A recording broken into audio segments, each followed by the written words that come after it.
Hello, Minecraftians, and welcome to another episode of Realm News. I am your host, the Dark Lord, the one who puts the real in Realm and expands your mind one block at a time. I bring to you today episode 22, titled Minecraft Iron and the Iron Age. The title says it all, folks. I am reporting to you today from the Mushquash Iron Factory in the new world of my realm that I call Anvil in the game of Minecraft. I find this to be a suitable place to air this episode because this is where my entire kingdom now gets its iron. Today I will be breaking this essential ore down. You will hear our weekly poll. We will dive into the real by breaking down the Iron Age into two time periods. The early Iron Age and late Iron Age. Then we will go into the realm where we will take a look at the two iron ores in the game, where to find them, smelt them, and cover how to craft some interesting iron items. So I ask you, have you sharpened your pickaxes? Fueled the blast furnace or furnace? If so, then let's go to the Iron Age.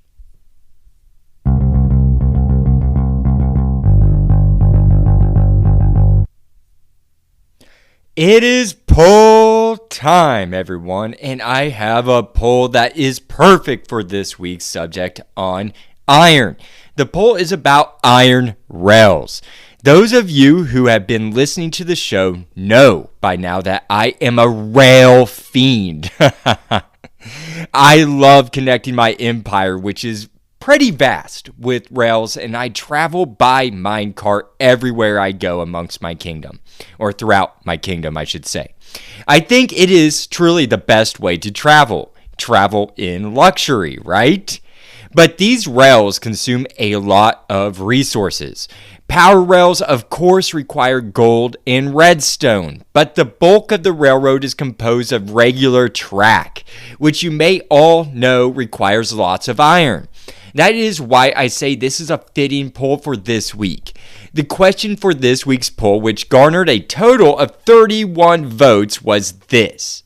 Quote, what is your longest uninterrupted rail from end to end? End quote.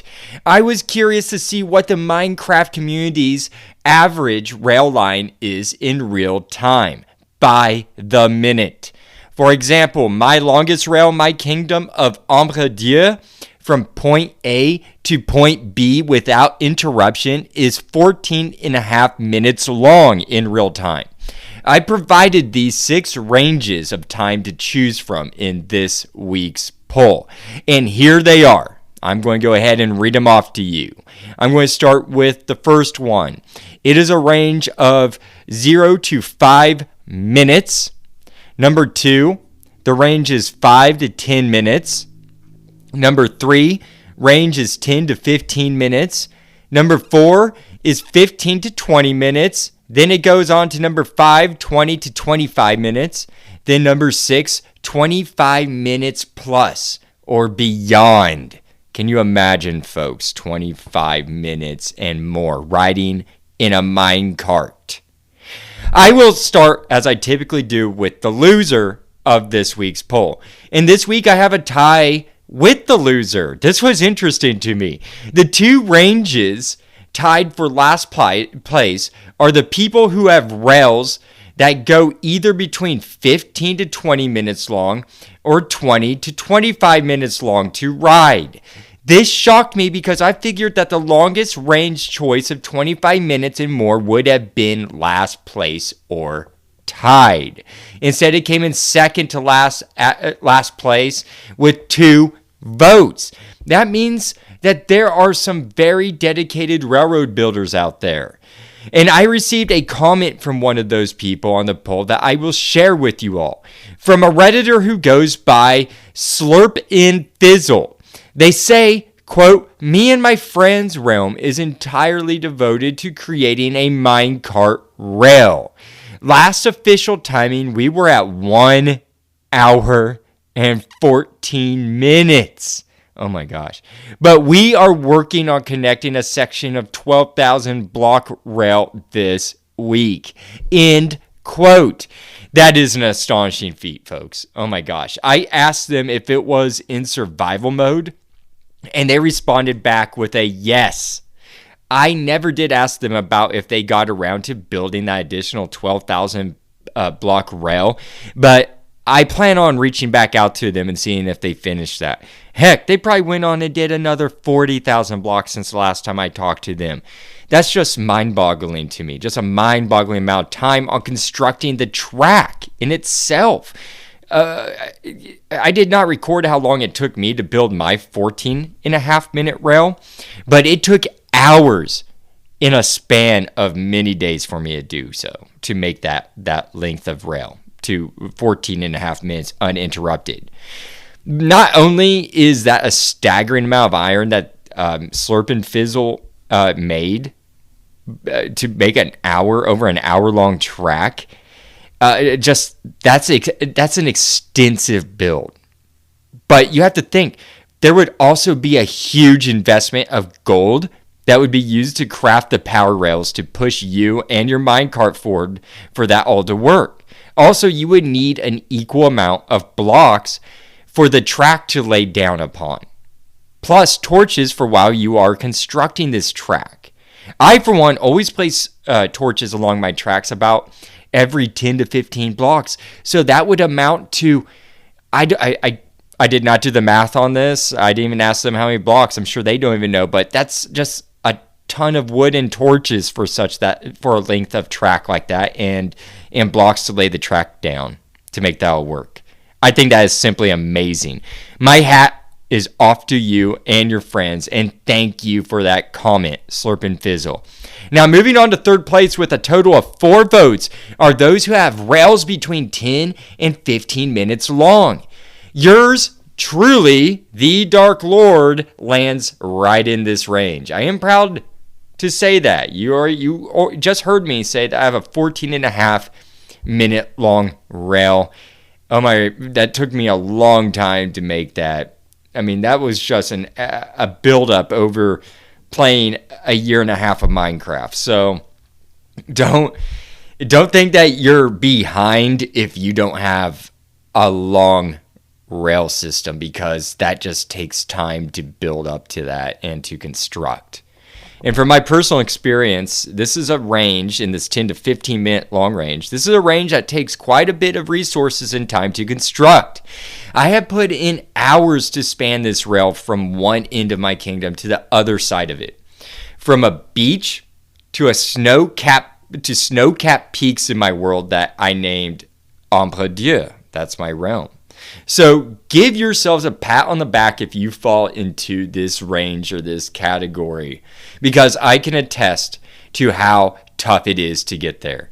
This is why I am so thankful for my iron farm.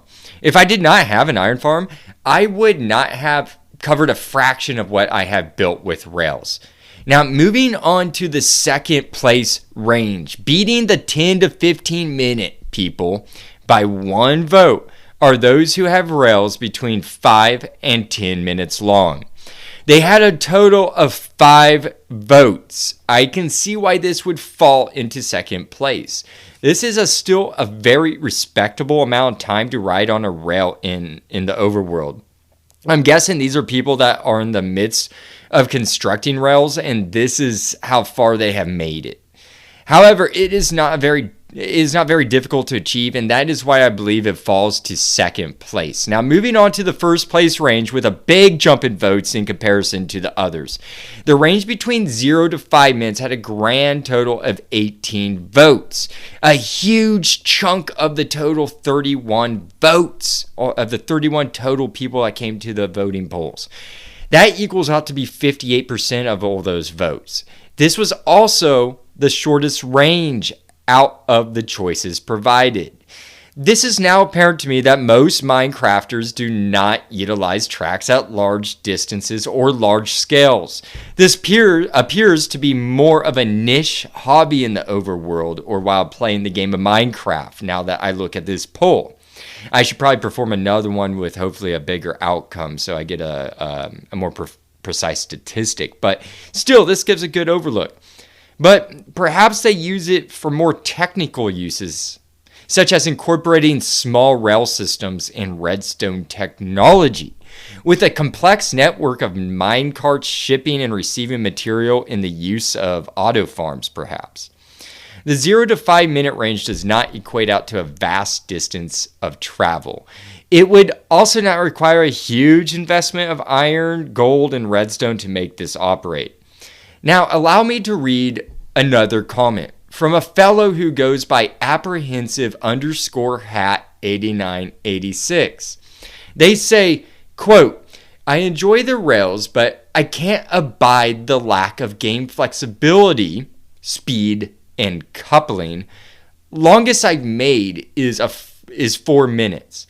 But my Nether Ice Highway is up to 2 minutes end to end and covers equivalent of 16 kilometers on the surface. Where I do use rails extensively is less for travel, but much more for transportation of goods. I enjoy creating mine track systems which transport mined ore and tailings to my surface storage while I go back into the mines. End quote. Not sure what tailings are. Maybe they meant to say railings, but I get the gist of what they're saying. They aren't using this for long transportation. They're using this for their mining operations and exporting, importing materials to storage systems. Well, you, my friend, I just want to say, fall into the winning range, or I guess the winner of the poll this week. So congratulations, apprehensive_hat8986. But in your comment, you also made me remember that there are other modes of transportation that other Minecrafters may prefer over the railroad, such as the aforementioned ice highway that you use. I really enjoy hearing how you make these rail systems for storing and mining materials. I love hearing how much creativity can be incorporated with these rails in the game. I, for one, am someone who has yet to implement rails and minecarts for an auto storage system, but I do want to teach myself how to do this one day, probably in the future. I'm so busy, especially with this amazing podcast for you people that I have the privilege to make for you. I hope, though, to get to experimenting with those type systems. I think it would be really fun and very practical. I think it would just make life so much easier while mining and storing goods, honestly. So thank you, apprehensive_hat8986, for that comment. It's always a great pleasure to get a comment from you. I think that's maybe the second or third time I've had a comment on the show from you. I'm happy that I've created this poll. It shows at a basic level just how much rails are used in Minecraft. It makes sense to me that the shortest range of 0 to 5 minutes won with a total of 18 votes. This does not take up many resources, and I believe people have other preferences for traveling the overworld over rails. Also, these shorter tracks are probably being used for auto farms and for mining operation, such as in the comment I just read. It was exciting to hear that there are a couple die-hard rail builders out there who are creating massive railroad networks that go over an hour long. Simply amazing, and I wish all of you out there the best of luck on your rail construction. Now, I would like to move on from this fascinating poll and take you yet again to the real of the show, to the Iron Age.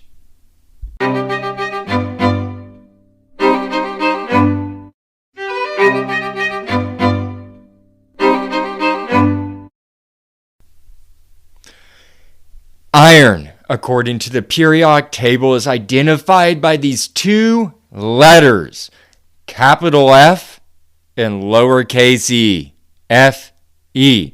According to Wikipedia's article titled Iron Ore, quote, iron ores are rocks and minerals from which metallic iron can be economically extracted, end quote. I tell you all this because this material proved to be crucial to humanity's technological advancement. You all remember the Realm News episode 9 titled Copper. Well, following the Copper Age or Chalcolithic period in human history came the Bronze Age, which used copper. And replacing the Bronze Age came, well, the Iron Age, which brings me to this amazing 3-part article series that I found at brutedeforge.com by Amanda Anger, titled Blacksmithing Through the Ages, an Era of Innovation, dated September 16th, 2022. According to the articles, the Iron Age can be placed starting approximately 1200 BCE and ending roughly around 800 CE in the Germanic Iron Age.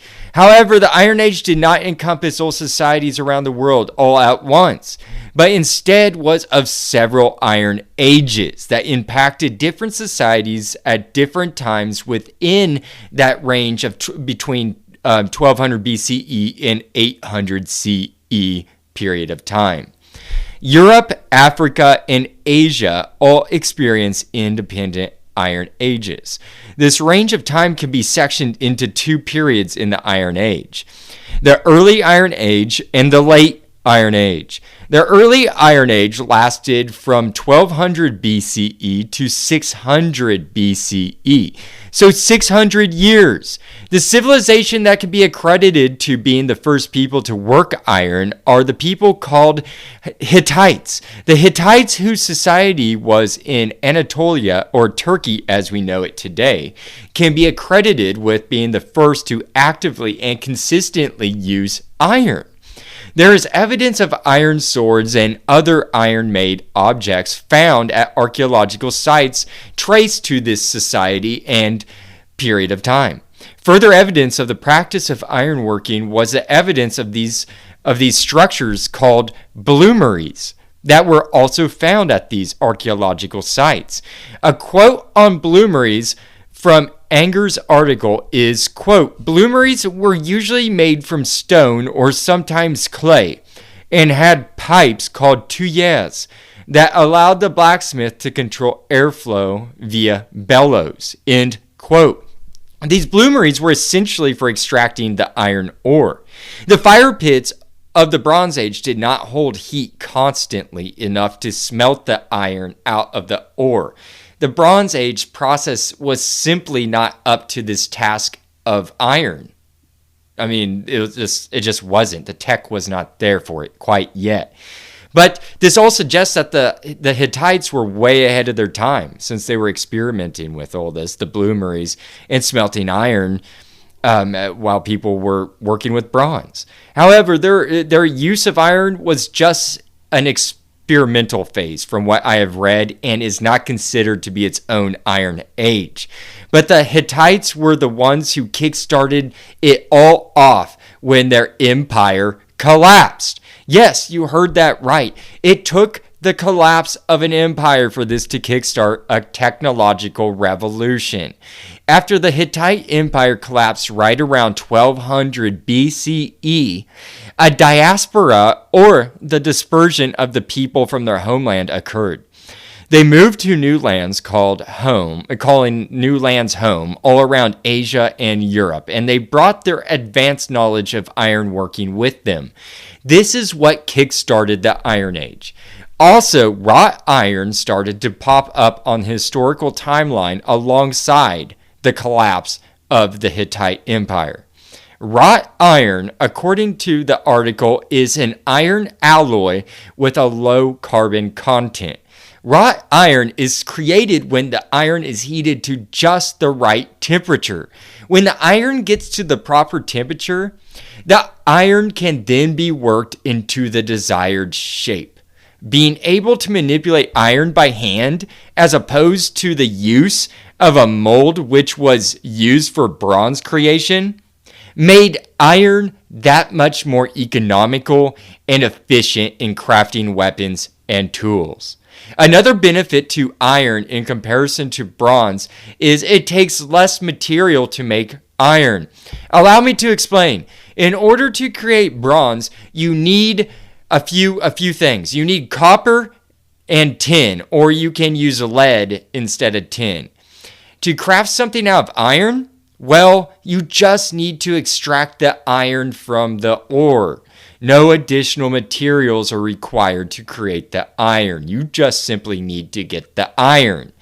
You may think that people must have traded in their bronze tools and swords for the new iron that was becoming available. Well, you would be wrong to think that this was an immediate shift from bronze tools from bronze tools and weapons straight over to iron. It took some time to get the art of ironworking down. During the early Iron Age, iron was somewhat at a disadvantage compared to its bronze counterpart. A well-made bronze sword was still stronger than an improperly treated iron sword. This is because iron was hammered into shape and not quenched yet. Some societies, though, such as in Asia, understood the process of quenching, but that did not catch on in other parts of the world till later. There are records by Polybius and Plutarch of what they witnessed on the battlefield and the iron that these soldiers were wielding. By the way, Polybius and Plutarch were just prominent Greeks during this period of time. I won't really elaborate on them at all. But they witnessed armies going into the battlefield, and soldiers would swing at their opponents. And guess what? Upon striking them in a couple of swipes, they would only see their sword bend or start to droop.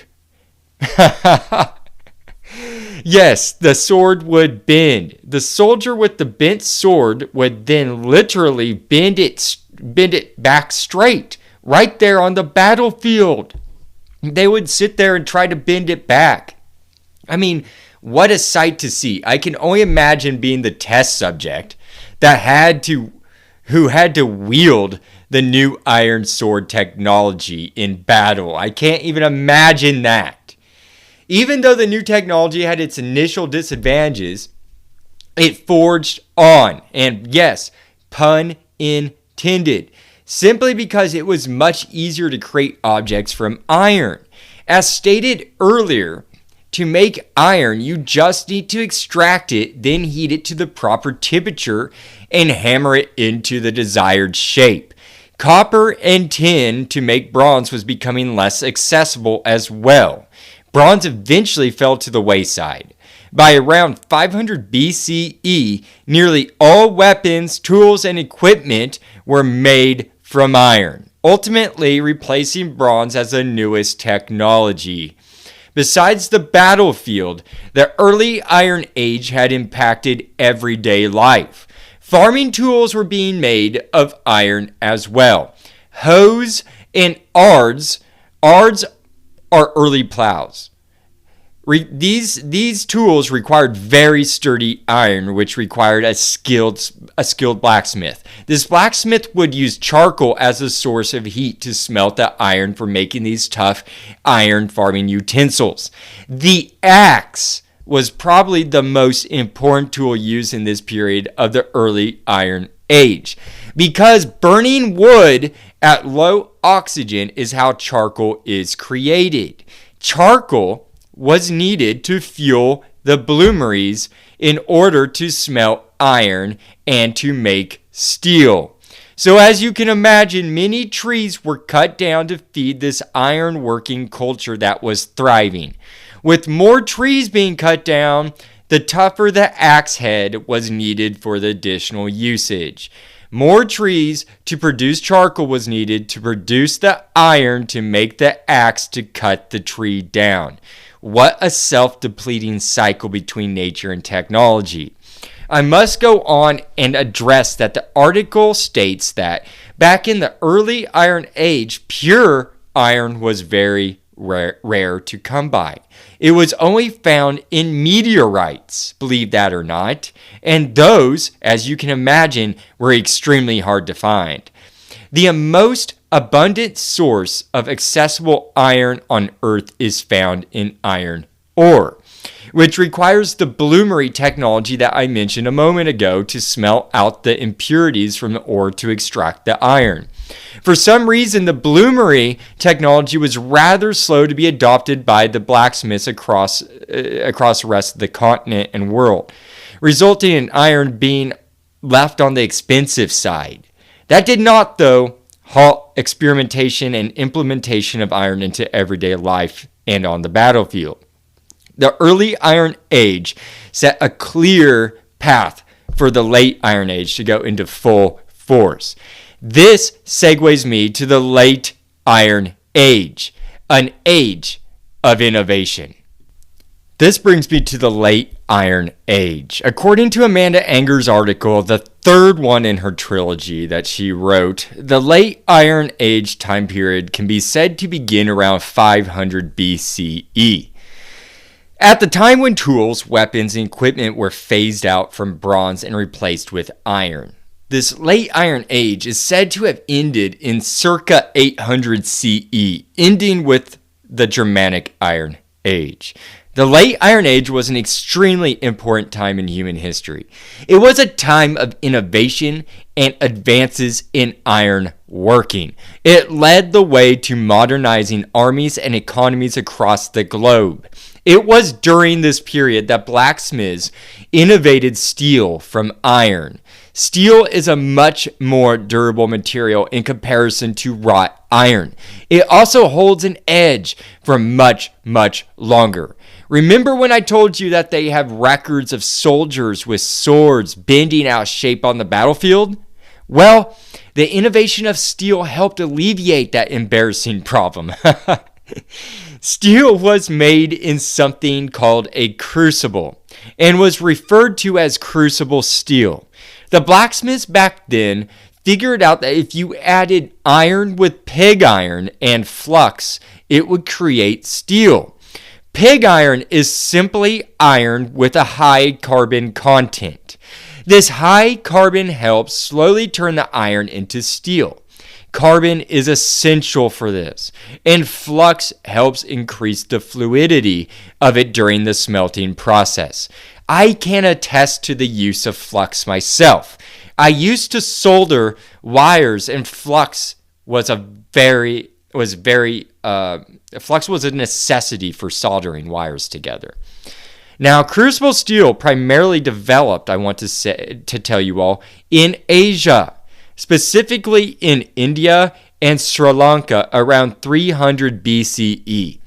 Their steel was referred to as woots, W-O-O-T-Z, which later took on the very recognized name of Damascus steel, which was highly sought after around the continent. Why? Because it was known for its great durability. It keeps a great sharp edge longer than other steel, and for its aesthetically beautiful design that it creates throughout the metal. Now, moving on to the Roman Empire. They entered the steel arena in 300 BCE, same time crucible steel in Asia was being popularized. The Romans would import their steel, but they would also mine it in a place that was called Noricum, or Austrian Slovenia in modern times. That's what Noricum used to be. They eventually equipped their military with this Noric steel, which they went on to perfect. One of the most well-known steel weapons in the late Iron Age is the Roman gladius, which was a sword. If you have ever watched a Roman war movie or a movie based in this culture like Gladiator, then you have seen this sword. The Roman blacksmiths had a great deal of craftsmanship because they were able to create these blades with not out of just a single piece of steel, but instead made the blade in layers of steel. This brought the durability of this sword to a whole new level. I would like to move on to another amazing technological achievement made in the late Iron Age, and that's the process of quenching. Quenching is the act of rapidly cooling the heated, shaped metal by quickly plunging the blade into a bath of water or oil. This act causes the steel to change on a molecular level by rapidly cooling the metal. It changes the steel into a crystalline structure that makes it incredibly tough and allows it to have a very sharp and sturdy edge. The act of quenching blades was not popularized until the 15th century, but there was one civilization that can be credited to quenching their weapons and tools way before the 15th century. As I mentioned earlier, it was in Asia. It is no surprise for me anymore to say that the Chinese get the credit of carrying out this process all the way back in 400 BCE. Why does it not surprise me? Because the Chinese invented everything in early human history. Besides the quenching and the innovation of steel, the late Iron Age is also responsible for one more thing that is actually very remarkable but not very well known amongst people today. The late Iron Age is responsible for the currency of coins. Yes, coins were developed during the Iron Age. In fact, the first coins were called the Lydia Lions coins, and they showed up in 600 BCE, around that year. 600 BCE. These coins were used as currency in Greece and then later on in Rome. And they were made with gold, silver, and guess what? Our iron. The coins were fairly easy to create. All they had to do is stamp a bit of hot iron on a hard surface, such as an anvil. Some coins, depending on the metal, could also be cast. Also, as you all know, coins have remained a part of human civilization since their advent in the late Iron Age. However, I do not know how a 600 BCE Roman soldier would react to a Bitcoin. The Iron Age, from the early stages to the late stages of this period of time, was the last of the three major ages in which humans underwent, from the Stone Age or the Neolithic period to the Bronze Age, and ending with the Iron Age.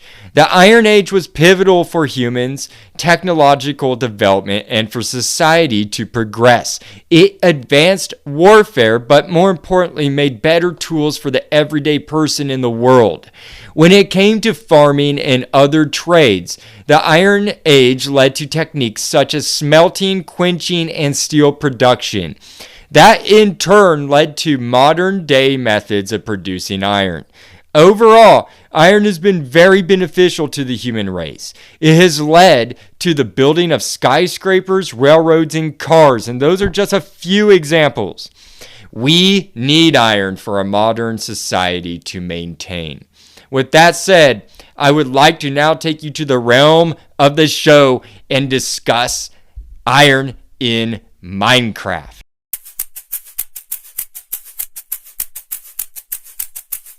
Welcome to the realm of the show, my friends. Now that we know the significance of iron in human history, I would like to turn to the significance of iron in Minecraft. To me, personally, iron is the most useful material in the game, hands down. How could it not be when it allows us to craft 35 different items? When I enter a world for the first time, and I get settled into it, after making a shelter and all of the necessities to live comfortably without worrying about dying, I will seek iron ore if I have not already found it. Sometimes the overworld will have top surface iron ore, easy for the picking, but many of us, including myself in my world that I started off in, did not have this luxury upon entering. So I will tell you all about overworld iron, or at least to the best of my ability, give you a general idea of it. Let's break down the iron ore block. I found on minecraft.wiki.com titled Iron Ore that on May 23rd, 2009, Notch or Marcus Person, the Minecraft creator, said, quote, "It could be combined with coal to make steel," end quote, which I find this statement to be quite interesting. Obviously, steel does not exist in this game, but if it were to be added, that would be the perfect recipe to craft it, because that is how steel is made in real life. Remember the smelting process and the high carbon in pig iron and the flux combined with iron ore in the late Iron Age that I mentioned previously. It'd be a perfect recipe.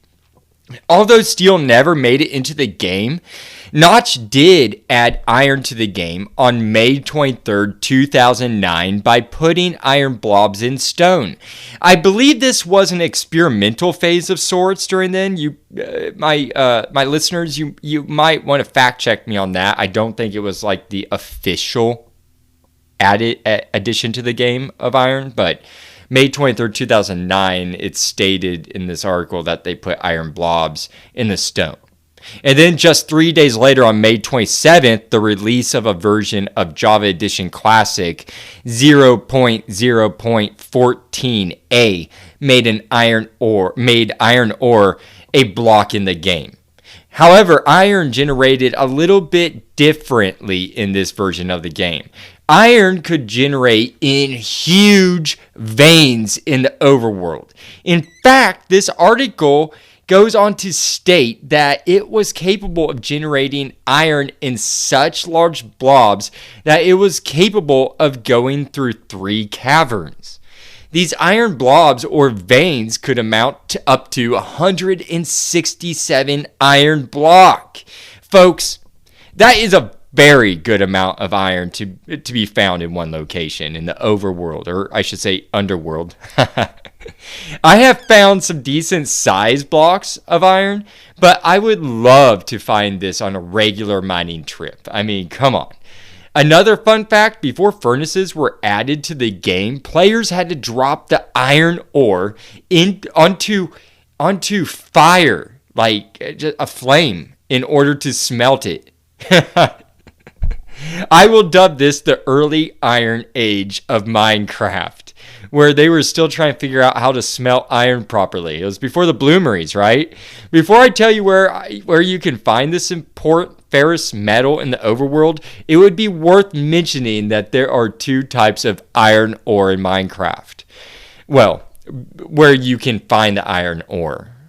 It's the deep slate iron ore and the regular iron ore block. You can tell them apart by their appearance and location in the overworld. The iron ore looks like a cobblestone block, but with tinges of this creamy pink chunks of what is the iron in it. The deep slate iron ore looks like a deep slate block, but with the same pieces of that creamy pink iron interspersed in it as well. Deep slate, as the name suggests, is only found deep underground. Deep slate in its color is a grayish black block. It looks rather ashy in appearance. So imagine these 2 blocks with these dull or creamy colored pieces of iron exposed on all the sides of it, okay? One of them is black or the ashy color, and the other is a cobblestone gray in color. The deep slate iron ore block is also a more durable block than its counterpart, the iron ore block. The iron ore block has a durability of 3, which takes 3/4 of a second or 0.75 seconds to break one block with an iron pickaxe. In comparison to that, the deep slate iron ore block has a hardness of 4.5, 1.5 units of hardness more than the regular iron ore block. The toughness of this block can be felt while mining it. It takes 1.15 seconds to mine each one of the particular blocks. It takes 1.15 seconds to mine the deep slate block, I should say. It doesn't seem like a big difference, but the deep slate, I should just go on to say, is it's 40% slower to mine in comparison to the iron ore block, is what I'm trying to say. It takes much longer to break apart to gather that iron ore in comparison to that cobblestone looking regular iron ore block. But the deep slate iron ore has the chance to generate in larger quantities or bigger veins underground. That's the advantage to the deep slate iron ore. I usually, before I had my iron farm, I would usually go down to bedrock and try to find these veins. And I can attest to this. I can't remember exactly how much iron ore I found down there near bedrock, but there was one time that I was down there and I hit a big blob or vein of that iron, deep slate iron, and I think I extracted up to 150. I believe it was a lot. I was very happy. I just remember being so happy to hit such a huge vein of iron. Now moving on, iron ore can be found at any elevation, but the most common place for it to generate is at Y level 14, according to minecraft.wiki, which is great to know if you want to look for iron. And I'm just telling you all this because if you've just dropped into this game and are wanting to upgrade from leather and stone gear and get some nice iron gear, I suggest go to level 14 and give that a shot. It's worth it. Many people online suggest that mining down for iron ore is a waste of time and should instead instead you should go inside of caves and look for exposed veins of iron ore. I personally never do this. Call me old-fashioned, but I still dig down to, let's say, level Y14, and I will make horizontal tunnels at that level in all directions, searching for that ore I'm looking for, which in this case would be iron ore. If I do not find anything at that level, I'll just adjust by either going up or down roughly, let's say 8 blocks. Then I'll just do that all over again. At that level, I'll typically dig with my iron pickaxe a 2x2 tunnel and just go maybe 100 blocks horizontal at that level.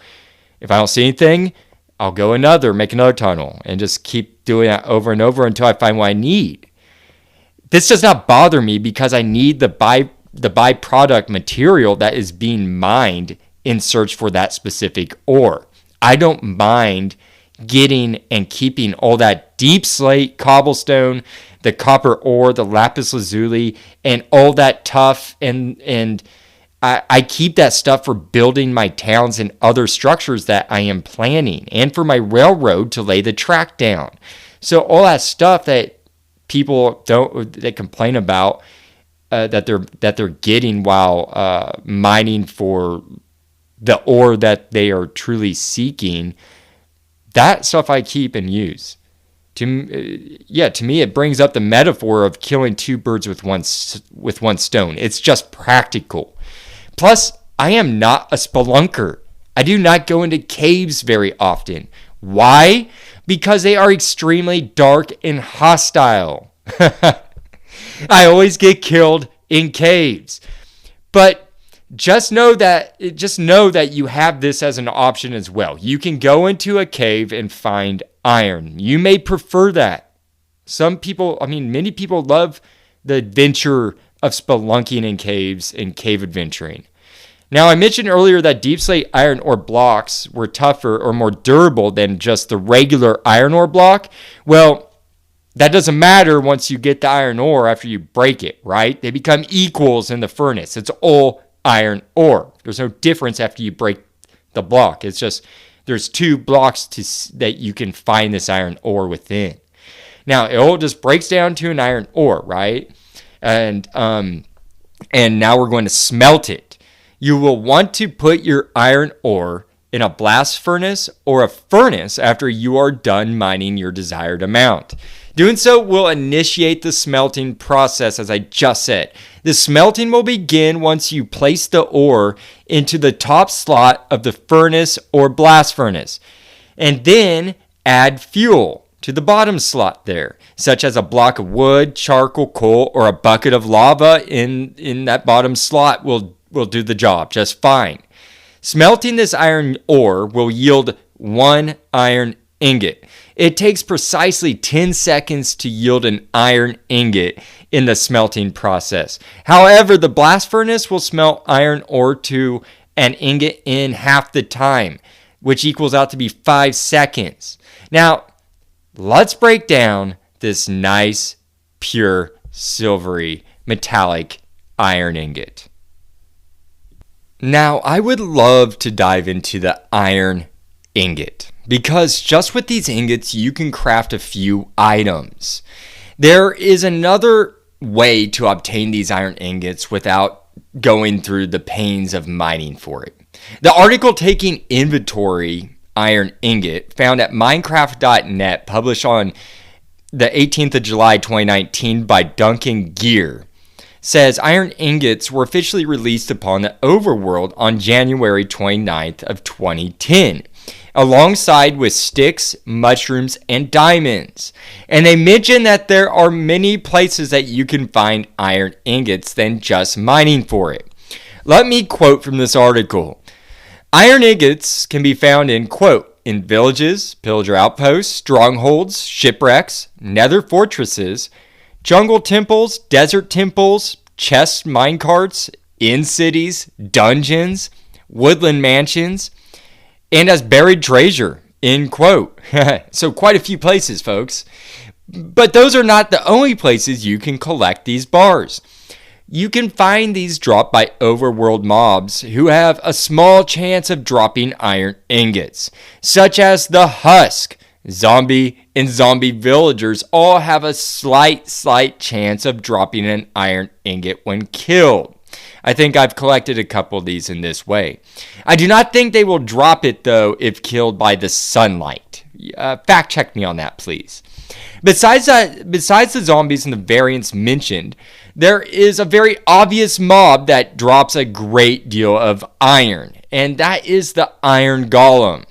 The iron golem is a very useful mob for collecting iron. Many players set up areas for generating iron golems and having them destroyed in order to collect their iron byproduct. These are referred to as iron farms, and they can be built by even new game players. These do not take any redstone or any special resources to make this. I will leave a link on the show description that will take you to a YouTube video that will guide you on how to make one of these builds in order to collect vast amounts of iron automatically. You will never be without iron again if you build one of these. I must admit, though, it took me months before I just caved in and looked up a video on how to make one of these auto farms. But it was worth the time to build. I could not have built my 14.5-minute railroad without it.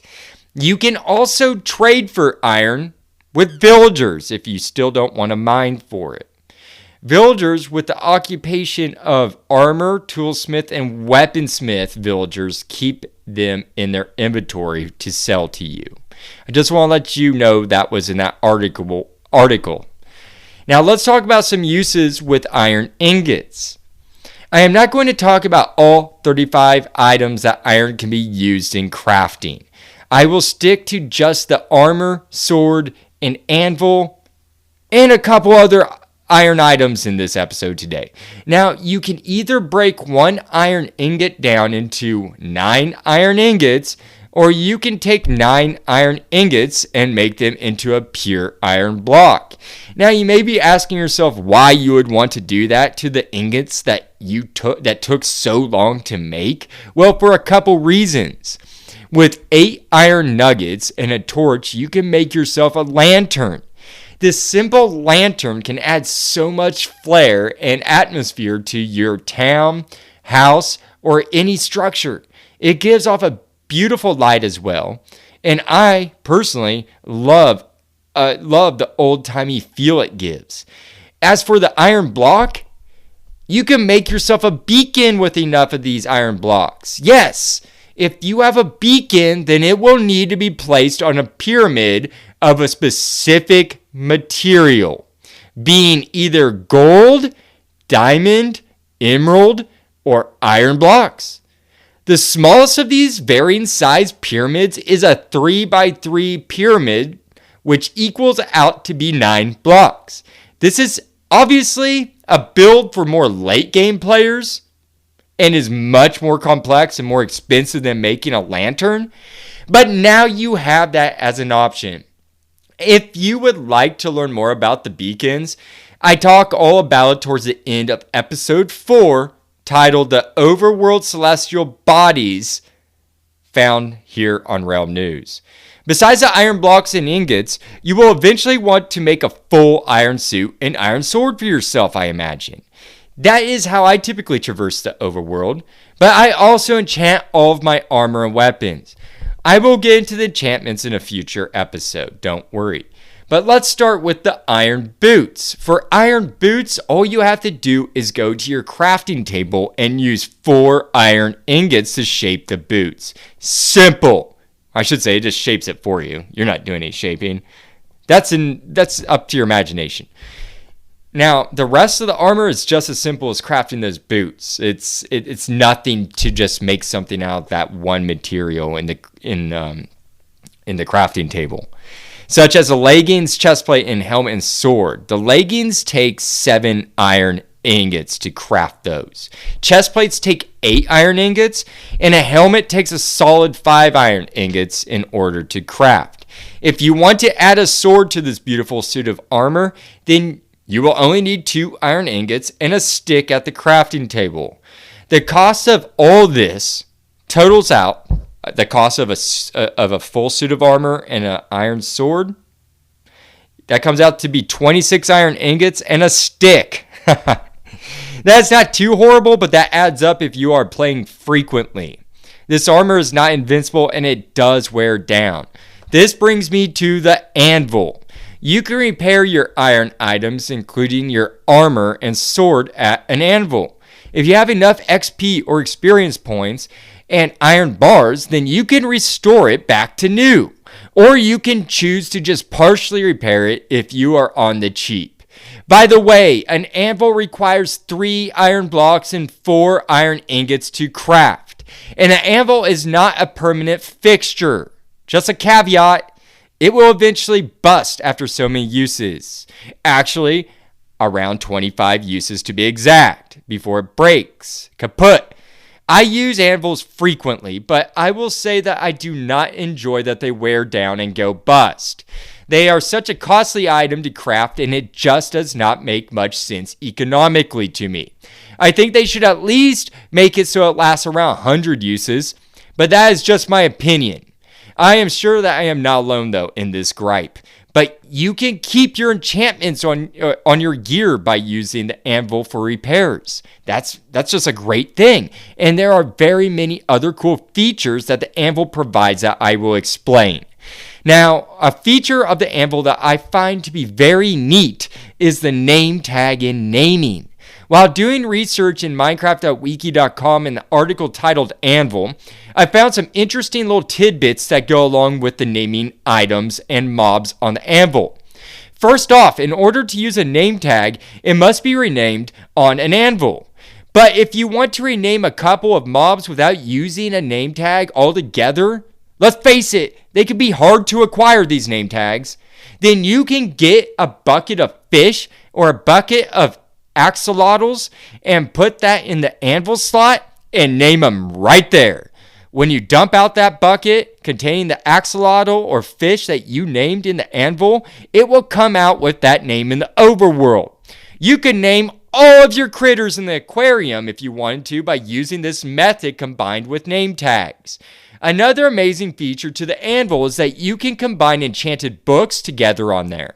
Doing this makes quote-unquote higher tiered enchanted books, end quote. You can use the anvil as an alternative to the enchantment table if need be.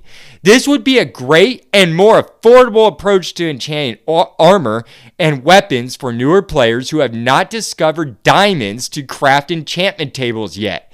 And I wish I would have known that earlier on in my Minecraft career. That would have been so handy. Another ability that the anvil has is cartography. Who would have known? I didn't. Not until I did the research for this episode. And I am quite shocked and impressed by this. Honestly, This can only make sense in the Minecraft universe. But yes, you can make locator maps on this. I tested this out for myself to see if this actually worked, and it does. I made a successful locator map. All you need is a map and a compass, as if you were on the cartography table. It also gives you the option to name that map when you make it. Just name and combine those two items in the Anvil, and voila, you have a locator map. You just put them in those two slots, people. Very easy and seamless. You can also zoom the locator map out on the Anvil by adding 8 maps to it. I thought that was super practical and just another great use that you can get from this Anvil. I did not realize that the Anvil was the Swiss Army knife of the overworld in Minecraft. It is a true multi-tool. With that said, folks, that wraps up the Anvil and thus the episode on iron today. I know that I only dived briefly on the armor and only covered a fraction of the items that can be crafted with iron, but I plan on covering the whole suit of armor for future episodes one day. Also, I will eventually be covering all the remaining objects out of the 35 that can be crafted from iron on future episodes.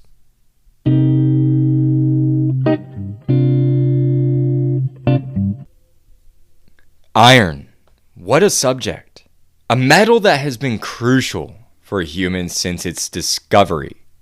Iron is what leveled us up, so to say, from the Bronze Age. It is responsible for modernizing economies and industry alongside with militaries around the world. We had to undergo a learning curve at first, and it was slow to become popular, but it took off. I found it interesting that it took off after the collapse of the Hittite Empire for the Iron Age to kickstart into gear in the European continent and all the way to the Far East. Also, I found it rather hilarious that soldiers in the early Iron Age were running around with inferior iron swords, and the swords were bending when striking their opponent. Besides the obvious advancements that iron has brought humans, iron is hands down the most versatile and most necessary ore in the game of Minecraft. It is responsible for crafting 35 items in the game, and many of these items have very important functions, such as the iron armor that many players wear. This armor is protecting millions of players every day around the world from misshapen monsters that roam the overworld. Not only that, this ore can craft items such as shears, buckets, cauldrons, rails, blast furnaces, and much more. This is just a great craftable item that is in the game, and I do not think I would have to make a poll to see that most of everyone would agree to that.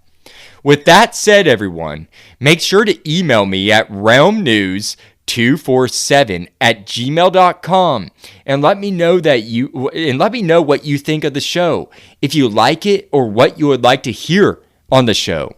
I am all ears. Just go to bio.link/realmnews in the show description to find the Discord, subreddit, and Twitter links all right there in one convenient spot. I plan on creating a website hopefully in the not so distant future, folks, but in the meantime, the bio link is the best I could do. Until next Thursday, I wish you all safe exploring and happy crafting. The Dark Lord signing out.